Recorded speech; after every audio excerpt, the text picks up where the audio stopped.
ہم بستری کے وقت بیوی کی شرمگاہ میں منہ لگانا جائز ہے یا نہیں؟ اگر بیوی راضی ہو تو کیا ایسا کر سکتے ہیں؟ اتنے خطرناک آپ لوگوں کے سوال ہوتے ہیں، جو ہوتے تو ضروری ہیں لیکن یہ خلاف شرم ہوتے ہیں، خلاف حیا ہوتے ہیں، لیکن چونکہ ضروری بھی ہے اس لیے نوجوان طبقے کو اس مسئلے کا سمجھنا ضروری بھی ہے۔ تو میں آپ لوگوں کے سامنے اس مسئلے کو کلیئر کر دیتا ہوں کہ اس بارے میں اسلام کیا کہتا ہے۔ بعض لوگ تھوڑا سا نگیٹو اس مسئلے کو لے جاتے ہیں اور کہتے ہیں کہ بھائی یہ باتیں کرنے کی کیا ضرورت ہے اور ان باتوں کا اسلام سے کیا تعلق ہے۔ میرے بھائی بہت بڑا تعلق ہے، کیونکہ اگر لوگوں کو یہ مسائل نہیں پتہ ہوں گے تو وہ ساری زندگی ان طریقوں کو فالو کریں گے، ان طریقوں پر عمل کر رہے ہوں گے جو طریقے اسلام کے خلاف ہیں، اور وہ ساری زندگی یہودیوں کے اور ساری زندگی جو موبائل میں دیکھ کر اور موبائل میں پڑھ کر اور ساری چیزوں کو جو لوگوں سے سن کر انہی طریقوں پر عمل کریں گے جو اسلام کے بالکل خلاف ہیں، اور جن طریقوں کا اثر گہرا اثر ان کی زندگی میں پڑتا ہے۔ تو اس لیے اس مسئلے کو سمجھنا ضروری ہے تو یہ شرم و حیا کے خلاف مسئلہ لیکن ضروری ہے، اس لیے میں آپ لوگوں کے سامنے اس مسئلے کو بیان کر رہا ہوں۔ دیکھیں، سب سے پہلی چیز یہ ہے کہ جو اللہ تعالیٰ نے قرآن کریم میں فرمایا ہن لباس لکم وانتم لباس لہن، کہ عورتیں تمہارا لباس ہے، تم عورتوں کا لباس ہو، یعنی شوہر بیوی کا لباس ہے، بیوی شوہر کا لباس ہے۔ لباس سے تشبیہ اسی وجہ سے دی گئی ہے کہ جو لباس ہوتا ہے وہ جسم کے سب سے زیادہ قریب ہوتا ہے، ہر وقت جسم سے چپٹا رہتا ہے، جسم کے ساتھ لگا ہوتا ہے۔ تو اس کے بہت سارے مفہوم ہیں، مفسرین نے بیان کیے ہیں کہ بھائی ایک دوسرے کے لیے تسکین بھی ہے، قرآن نے کہا ازواجا لتسکنوا الیہا، ہسبینڈ وائف ایک دوسرے کے لیے سکون ہے۔ تو یہ ہر وقت چونکہ ان کا قریبی سب سے خاص رشتہ ہے تو ایک دوسرے کے لیے قریب ہے، اس لیے اللہ تعالیٰ نے ان کو جو تشبیہ دی ہے وہ ایک دوسرے کے لباس سے تشبیہ دی ہے۔ تو مفسرین فرماتے ہیں کہ اگر کوئی شوہر بیوی کے قریب جا رہا ہے اور اس کے ساتھ ہم بستری کر رہا ہے تو اس وقت اس کے جس طرح سے چاہے اس کے ساتھ لطف اندوز ہو سکتا ہے، جس طرح سے چاہے بیوی سے فائدہ اٹھا سکتا ہے، شوہر بیوی سے، بیوی شوہر سے، لیکن چند چیزوں پر اسلام نے پابندی لگائی ہے کہ جن طریقوں کو فالو کرنا انسان کے لیے جائز نہیں ہے ان طریقوں سے بچنا چاہیے۔ مثلا مقام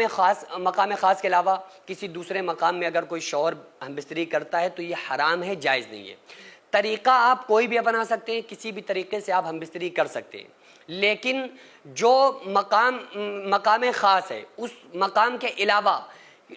آپ جس طریقے سے چاہیں بستری کر سکتے ہیں، لیکن مقام خاص کے علاوہ کسی دوسرے مقام میں آپ بیوی کے ساتھ ہم بستری نہیں کر سکتے، یہ اسلام میں جائز نہیں ہے، یہ حرام عمل ہے۔ اب رہا مسئلہ ایک دوسرے کو دیکھنا، ایک دوسرے کو پوری طرح سے برہنہ دیکھ سکتے ہیں یا نہیں دیکھ سکتے ہیں؟ تو دیکھ سکتے ہیں، جائز ہے، شوہر بیوی کو، بیوی شوہر کو ایک دوسرے کو برہنہ بغیر کپڑوں کے دیکھ سکتے ہیں، اسلام نے اجازت دی ہے، کیونکہ میاں بیوی ہی ایک ایسے ہیں جن کا آپس میں ایک دوسرے سے پردہ نہیں ہے۔ لیکن حیا کا معاملہ پھر بھی رکھا جائے گا، حیا کو یعنی سامنے مد نظر رکھا جائے گا، حیا کو سامنے رکھتے ہوئے سارے کاموں کو کرنا چاہیے۔ اب تیسرا جو امپورٹنٹ مسئلہ ہے جو سوال کیا گیا ہے کہ اگر کوئی شوہر بیوی کو کے پرائیویٹ پارٹ کو چومنا چاہتا ہے یا اس پر بوسہ کس کرنا چاہتا ہے، اس کو چومنا چاہتا ہے، تو اسلام میں جائز ہے یا ناجائز ہے؟ تو اسلام نے اس لیے اس چیز سے منع کیا ہے، یہ عمل مکروہ بتایا ہے، حرام یا ناجائز تو نہیں بتایا، حرام ناجائز نہیں ہے، لیکن اسلام نے اس عمل کو مکروہ بتایا ہے۔ مکروہ بتانے کی وجہ بھی یہی ہے کہ بھائی وہ چیز، وہ جگہ جو ایک پیشاب کا مقام ہے اور جہاں سے